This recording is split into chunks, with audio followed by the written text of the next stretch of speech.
স্ত্রীর প্রথম হক হচ্ছে স্বামীর থেকে সবচেয়ে বেশি ভালোবাসা পাওয়ার যোগ্য তার স্ত্রী।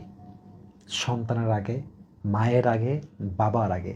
ভাই, বিয়ের পরে বাবার হক পেছনে, শুনবেন আবারও বলছি, রিপিট এগেন, বিয়ের পরে বাবার হক পেছনে, মায়ের হক পেছনে, সন্তানের হক পেছনে, ইভেন ভাই বোন আত্মীয় স্বজন ফ্রেন্ড সার্কেল সবাই ব্যাক।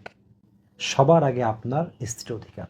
এটাই ইসলাম। ও মাই গড, সবার আগে তার অধিকার। আবার বলেন, কি শুনালেন আপনি এটা? হ্যাঁ, এটা বাস্তব। বিয়ের পরে আপনার মায়ের হক পেছনে, হ্যাঁ। বাবার হক পেছনে, আপনার বোনের হক পেছনে, ভাইয়ের হক পেছনে, বন্ধুর হক পেছনে, আত্মীয়দের হক পেছনে, সবার আগে যার প্রায়োরিটি লিস্টে, আপনার সবার আগে যার নাম থাকবে আপনার লিস্টে, সে হচ্ছে আপনার wife.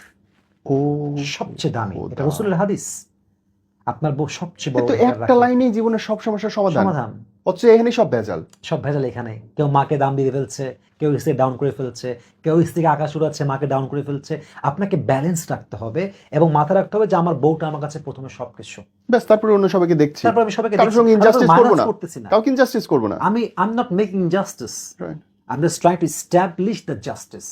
right. Because the prophet says your wife is front and everyone Okay. is back. Okay, so done. আর তো কোনো কথা হইতে পারে আমার না। বউকে নিয়ে আমি সবার আগে থাকবো, এটা আমার জরুরি।